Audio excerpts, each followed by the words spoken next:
It's like, have I ever encountered someone that specifically has a stigma towards men with epilepsy? And the answer is no. I think the real answer is, have I encountered a man with epilepsy that's been open about it? And the other answer is no.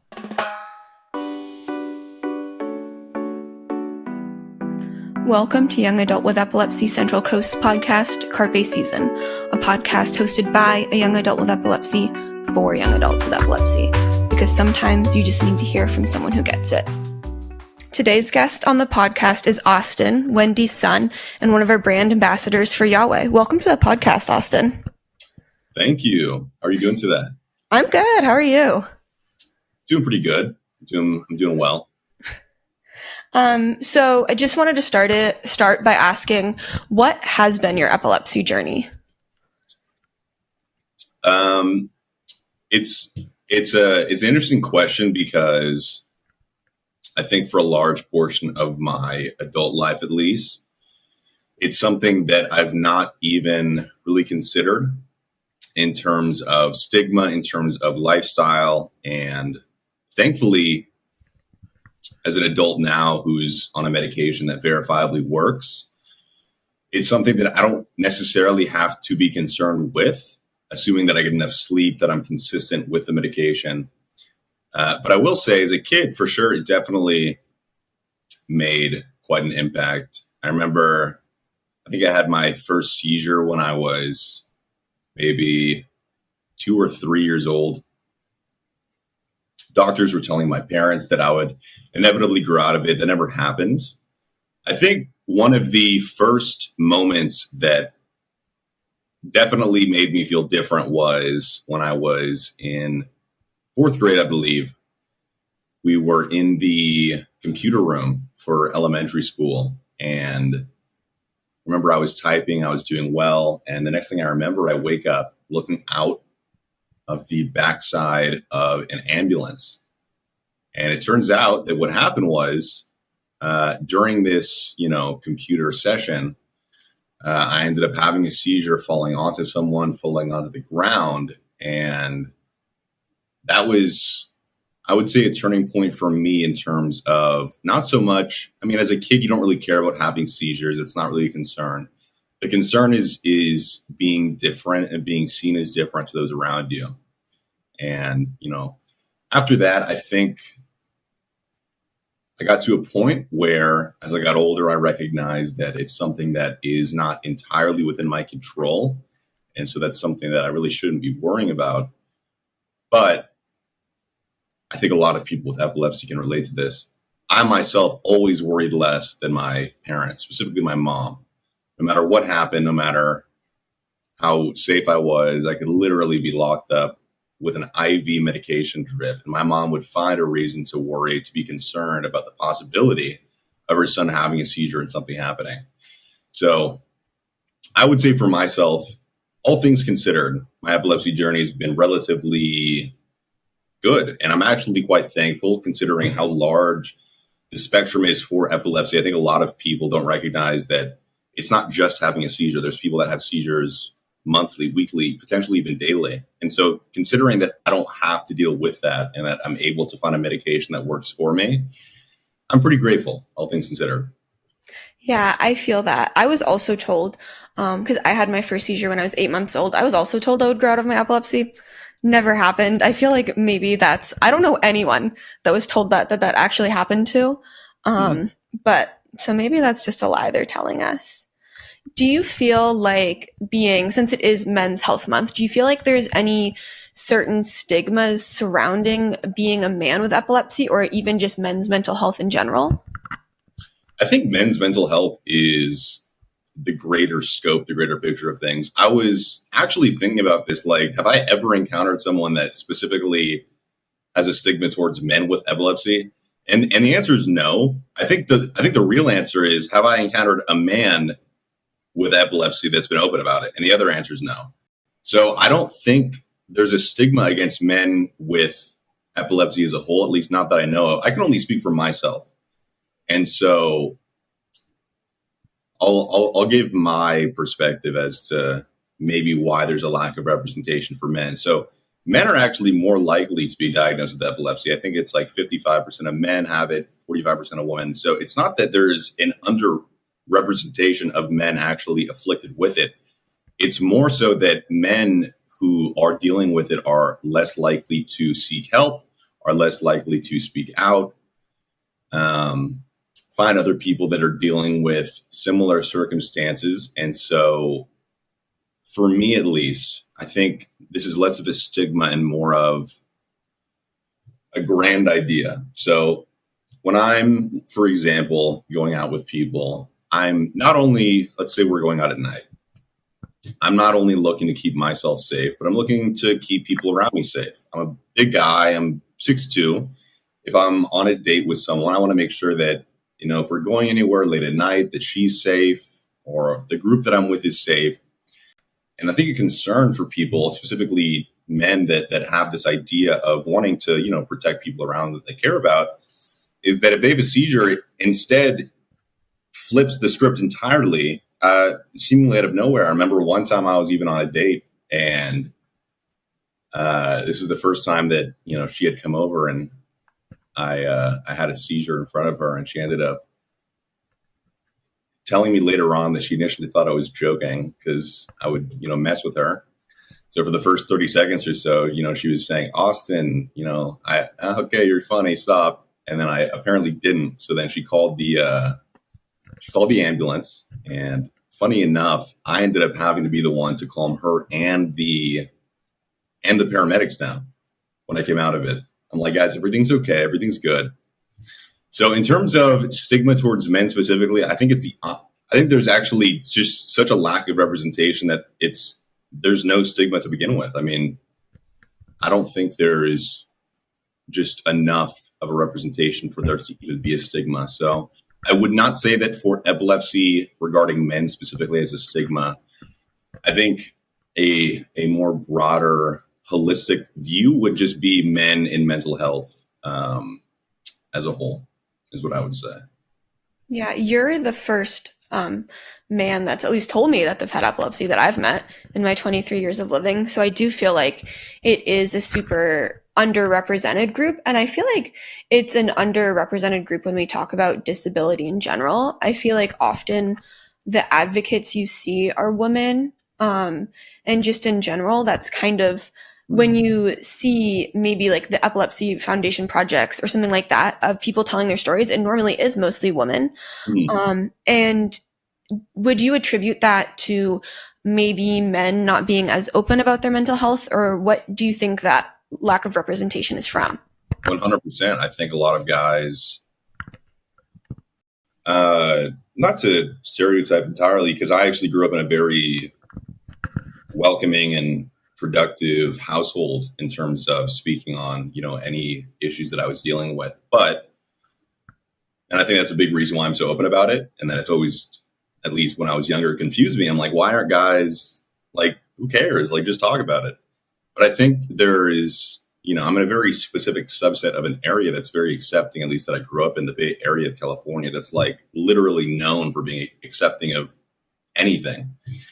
So growing up with it, I never felt that I had to hide it or that I had to not talk about it. If anything, the only person that I didn't even want to address it with was myself, not as a form of denying its legitimacy, but because I didn't even want to consider it. It was happening so infrequently that I just wanted to pretend that it didn't exist.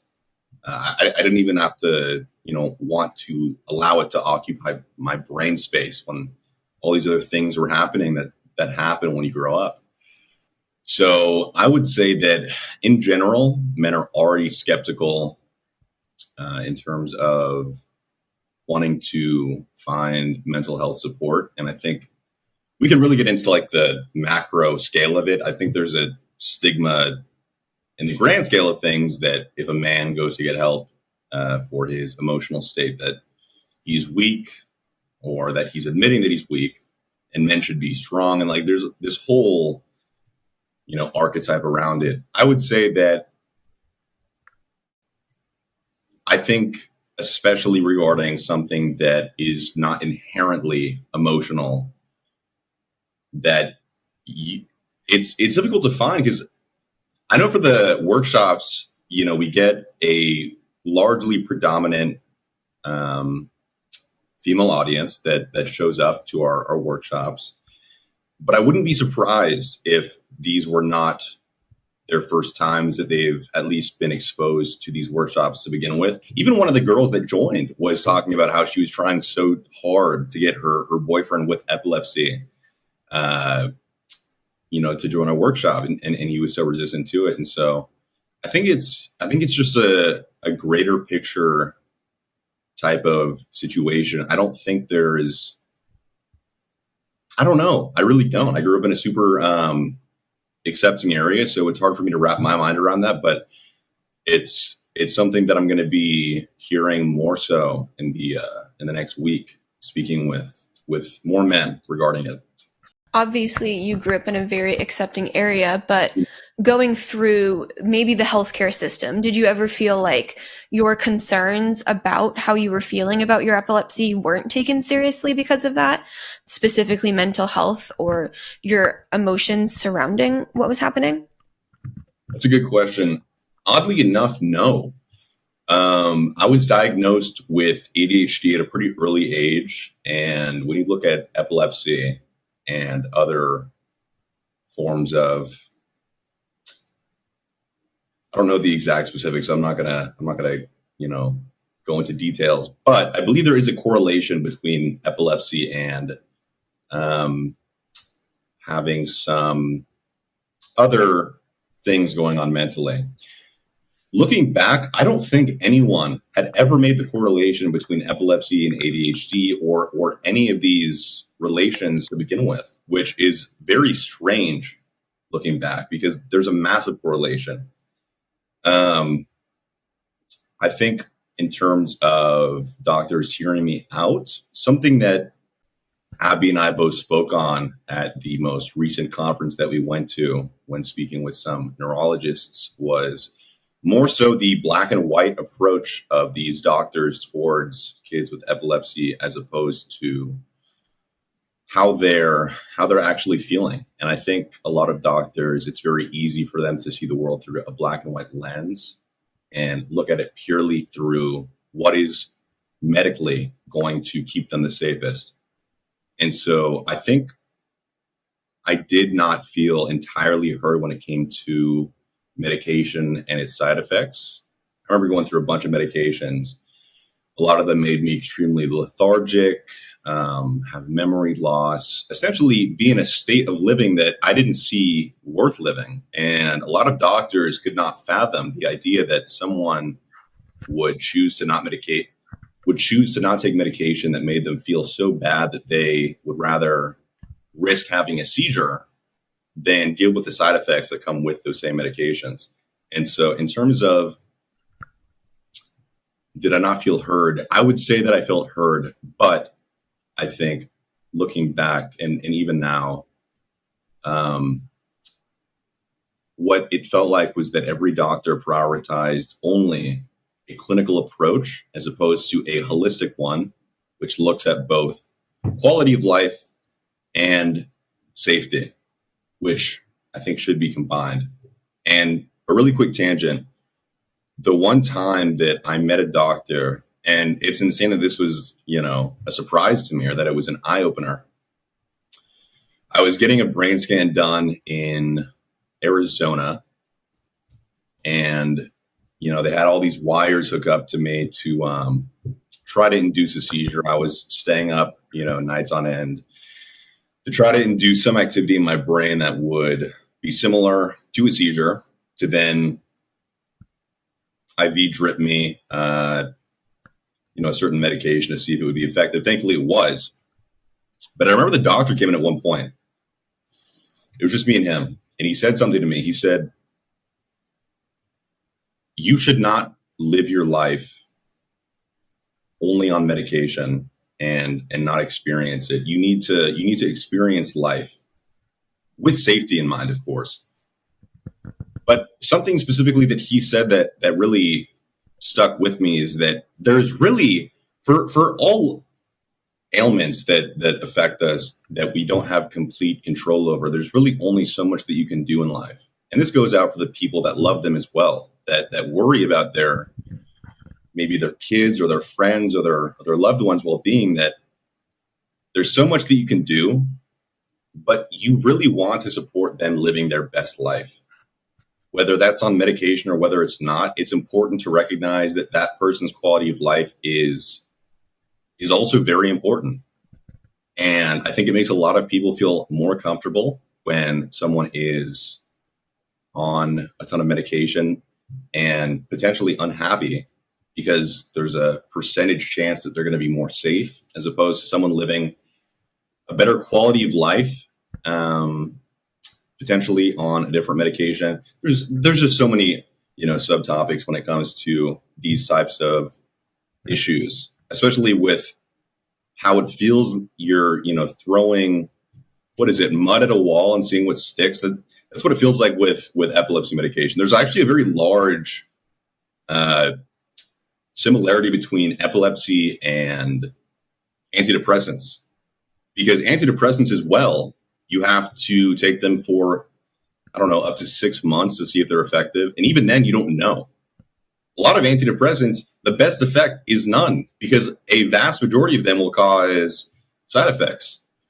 So, yeah, we're advancing so much medically, but I think I'm sure a lot of people can relate to this, not even just for epilepsy, but depression, anxiety. We're advancing so quickly. We have so many options, but we don't have a definitive one. There's too many options, it feels like, a lot of the time. So yeah, that's what I would say. Yeah, I was for a long time taking Keppra, and I still am, but I remember I was sleeping like 12 hours a night and I would still be tired. And that was happening to me for years and years. And my neurologist kind of dismissed it because he was like, oh, well, you need the medication. It's important, obviously. And I eventually switched neurologists and she was like, no, this is not normal at all. Like, this shouldn't be happening to you. And it felt really nice to finally have someone that understood that my quality of life was also important, in terms of I'm not living a normal life if I'm sleeping 12 to 16 hours a night and I'm not spending time with people and I can't stay awake in class. And so I felt like that was such a big change, and is something that's so important for neurologists and epileptologists to hear, is just that there's also that component of quality of life, because controlling your seizures only does so much for your health as a whole. Going off script a little, I was wondering if you've ever had feelings about, or really thought about, mental health in relation to the people you affect around you, like maybe your mom, because I know a big concern for me has always been how my epilepsy affects the mental health of the people around me, rather than my own mental health. But I was wondering if you had any thoughts on that.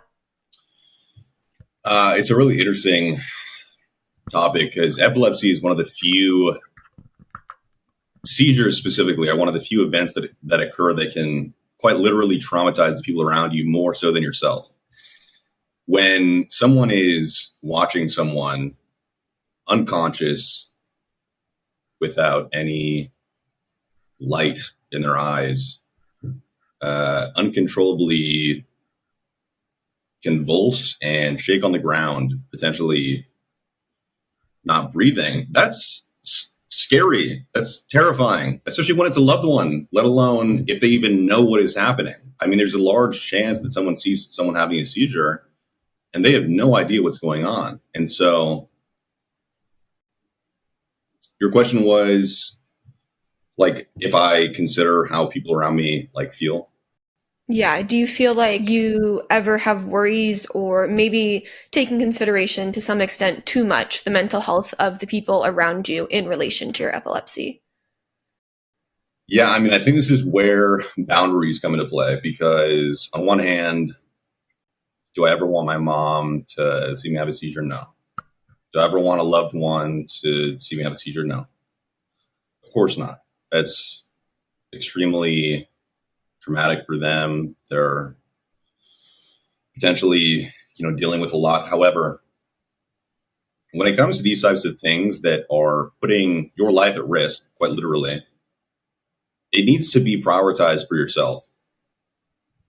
Do I care about others, especially loved ones, see me have a seizure? Of course I do. I don't want my loved ones to see me in pain or, doing something that's going to upset them. But I think something else to consider is that I think when dealing with epilepsy, it's very easy for loved ones. I think one of two things is very easy. I think one, it can feel overbearing. And this is a very privileged response because the implication is that you have someone in your life that cares so much that they want to ensure that you're safe. So I'm saying this from a place of gratefulness. I really am. I'm grateful that I have people in my life that are genuinely worried for me that something will not happen. And I genuinely do appreciate that. But from the perspective of someone dealing with it, that feeling can feel overbearing. It can feel that you have a lack of autonomy. Even as a fully grown adult, it can feel like in day-to-day life that you're on a leash to some extent, that, I can't do this because then that might worry this person. So I think when it comes to worrying other people, something I remind myself is the best thing that I can do for these people that worry about me is focus on taking care of myself. And by remaining in that line of focus, there is no place for worry. I'm doing my part to the best of my ability. And if something happens that's out of my control, then that's what it is out of my control. I think that actually goes for a lot of things in life that people worry about that give them anxiety. I think there's so much focus placed on the what ifs as opposed to, there's something called the internal and external locus of control. I think a lot of anxiety stems from focusing on things that you can't control. And a large part of, I guess, a lack thereof anxiety is focusing on what you can't control. So what can I control? I can have good sleep. I can take my medication. I can be healthy. I can drink water, all these things. There's no room for anything else. If something happens, with all things considered, then it is what it is. So I think my mentality now, and something that I'm even trying to impart onto those who do care about me, is that, look, I'm doing my part, but I need you to recognize that I appreciate how much that you care about me. But if something happens, it happens. People walk outside, get hit by lightning. The what if, there's always a chance for literally anything. And the energy that it takes from you to replay the what ifs in your own mind, I believe it's just not resourceful. And so I would really want anyone who is worried about me having, a seizure to just recognize that I'm doing what's in my control. I want them to focus on being positive and caring about themselves first and foremost. So I think that's what I would say. Yeah, I agree. I feel like I went through, even just myself, a very long period of the what ifs. My uncle had epilepsy, and unfortunately he passed away from having a seizure. Yeah. And after that, for quite a few years, this was a while ago now, I was in high school, but for quite a few years, it really affected me and my family of like, what if this happens to you also? Yeah. And I think finally, really recently, I've realized that that's obviously not something I have control over, and that it's better for my mental health and for the mental health of the people that do care about me so much to recognize that it's completely out of our control, and that we are doing everything in our control. Can you talk about the men's workshop that you're planning this month and kind of what your hopes are for talking about men's mental health?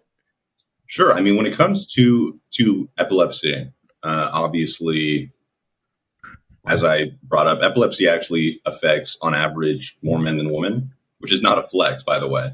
It just does. There's just more men with it. But the representation does not reflect that. The vast majority of postings that I've seen, and in fairness, this could simply be based on, different advertising funnels that we've gone through and different, postings. There's tons of variables. But I would strongly bet that if we were to scan through everything and see all postings, and we went through every single person's, conversational history, and we looked at the amount of women that are open to discussing this and looking for help and conversation as opposed to men, I would strongly, I would be very confident that it is predominantly women that are open to speaking about their dealing with epilepsy. And so my hope for this workshop specifically, for one, it's on June 15th.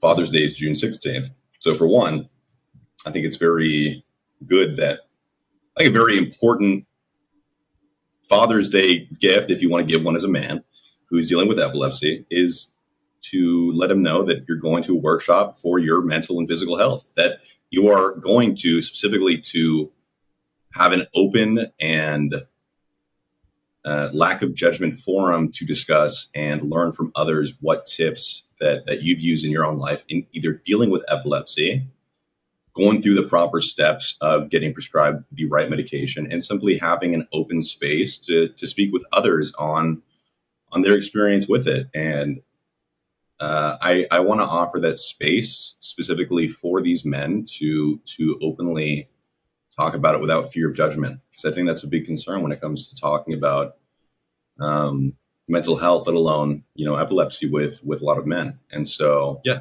that's a goal of mine. I love that. Do you have any advice you'd specifically give to men listening to this podcast on mental health, whether that be in relation to epilepsy or just anyone dealing with chronic illness or conditions in general? Just own yourself. Like, take full accountability. And I don't mean that in like a literal sense. What I mean is, like, if you're feeling sad, if you're feeling angry, if you're feeling, whatever type of way, just simply, I believe the strongest thing to do as a person is to acknowledge how you're feeling and be vulnerable about it. I believe that is the strongest thing that you can do.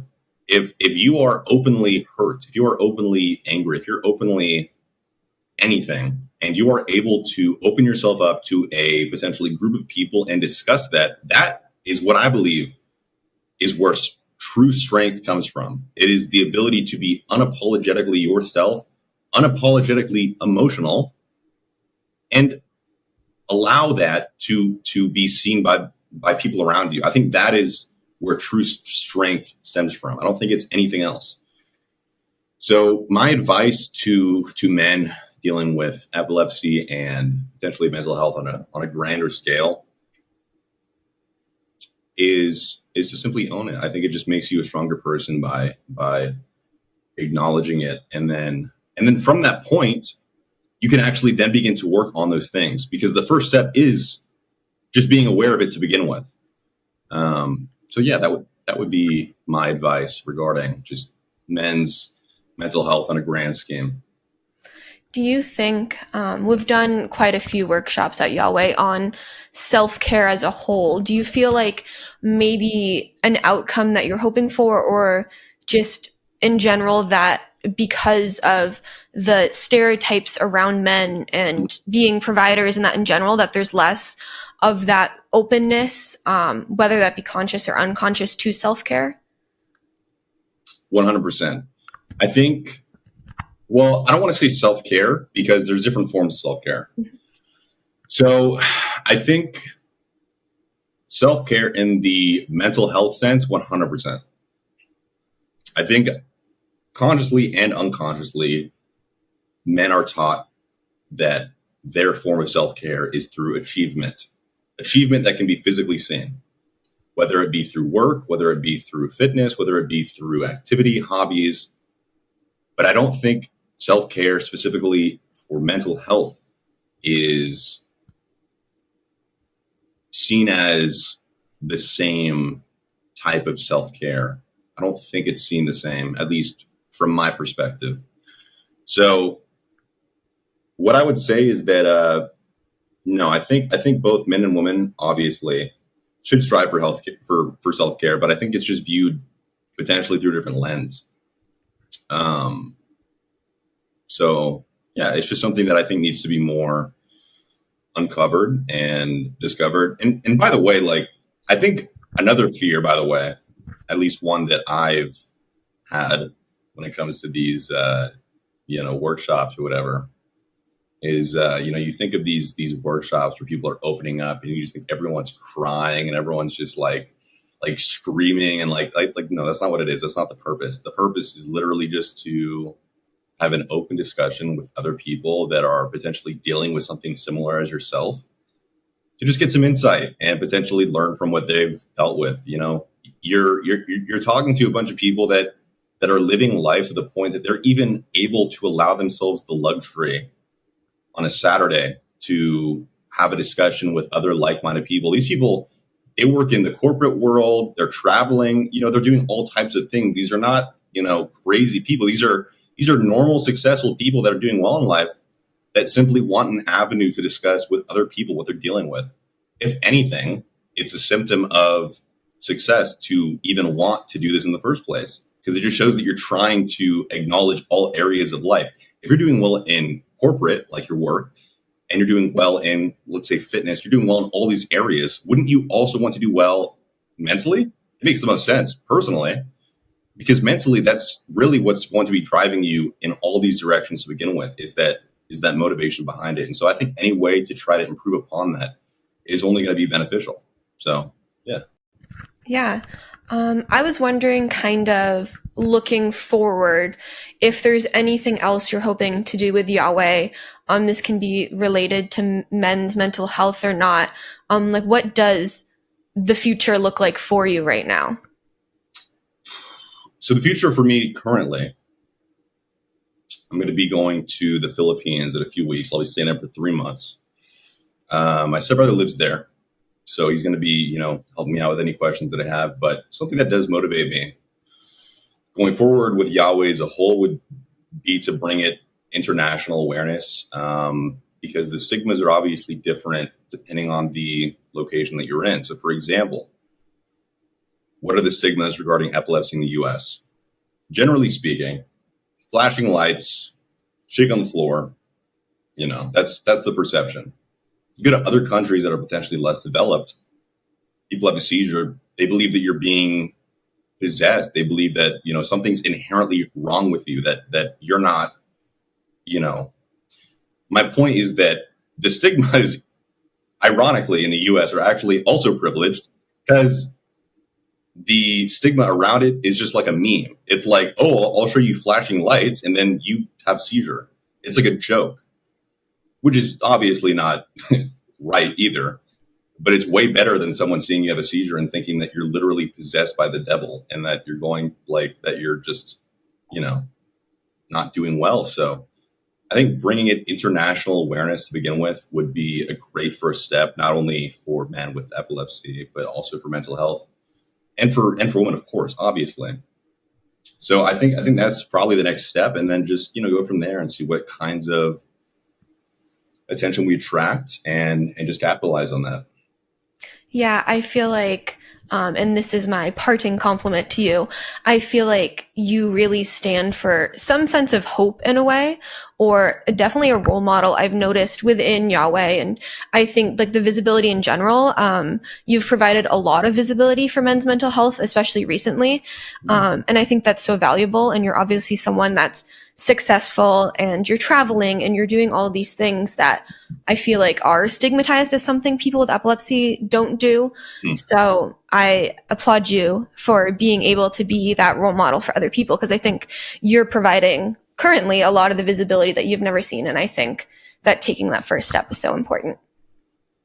Sure. And I think also, well, thank you for that. I think also, just for me growing up, it was never even an issue. It was just something that happened. But I want to ensure that people that are dealing with it, that feel that they can't speak about it. And by the way, there's other reasons that people don't speak about it. There's potentially work-related reasons. There's potential, for example, we had someone who was talking about how they don't want to, talk about it because their work might find out and lay them off. There's other concerns that are separate from just feeling judged or not being able to relate. There's real valid concerns in terms of your career potentially being at risk if talking about it. So there's many reasons that people don't talk about it. It's not just people that are like, in their room scared to even acknowledge it. Like, no, there's real world valid concerns about potential employers finding out, potential opportunities. Do you want to put this as your checkbox to get, potential aid? Is it something that you want to do? Would it actually risk something? So there's a lot of things to talk about regarding it. And I would also add that, it's just something that it's behind in terms of medical knowledge. I feel that with a lot of people, I think for a third of people with epilepsy, no medications are found to even be effective. And so for those people as well, I want to offer a voice that, I've come to terms with that and want to discuss it, because that's insane. How many medications you have to offer, and a third of them are still not benefiting from medications. So yeah, I want to offer a voice for those people as well. Thank you for listening to today's episode with Austin. As a reminder, you can visit youngadultswithepilepsy.org to view our monthly workshops and to join our Wednesday peer support groups at 5:30 p.m. Pacific Standard Time.